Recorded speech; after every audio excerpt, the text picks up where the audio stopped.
हम बात करेंगे आखिर क्यों दिनेश लाल यादव निरोवा ने आम्रपाली को खेसारी के साथ फिल्में करने की दी आजादी। तो जी हाँ, जैसा कि आप सभी जानते हैं, आम्रपाली और निरोवा की जोड़ी नंबर 1 जोड़ी मानी जाती है और इनकी जोड़ी देखने के लिए फैंस काफी ज्यादा एक्साइटेड भी रहते हैं। लेकिन ऐसा अचानक क्या हुआ कि निरोवा ने आम्रपाली को खेसारी के साथ फिल्में करने की दी आजादी। तो अगर आप सभी जानना चाहते हैं इसकी वजह, तो हमारे वीडियो के साथ अंत तक बने रहें।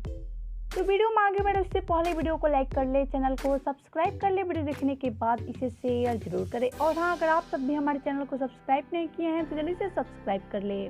तो चलिए वीडियो में आगे बढ़ते हैं, आप सभी को बताते हैं कि क्यों निरोवा आम्रपाली को खेसारी के साथ फिल्में करने की दी इजाजत। तो आपको बता दें कि लंबे समय के बाद से एक बार फिर आम्रपाली और खेसारी की जोड़ी आ रही है धमाल मचाने। जी हाँ, इस फिल्म के लिए आम्रपाली और खेसारी साइन भी कर चुके हैं, लेकिन एक अफवाह फैलाई जा रही है कि निरोवा आम्रपाली को खेसारी के साथ फिल्में नहीं करने दे रहे हैं। लेकिन आपको बता दें कि निरोवा ने इस खबर को एकदम से गलत साबित किया है। जी हाँ, आपको बता दें कि निरोवा का कहना है कि आम्रपाली और खेसारी एक साथ फिल्में करें और इन दोनों की फिल्म ब्लॉकबस्टर साबित हो। तो आप सब कितने एक्साइटेड है खेसारी और आम्रपाली की जोड़ी देखने के लिए, बताएं हमें नीचे कमेंट बॉक्स में।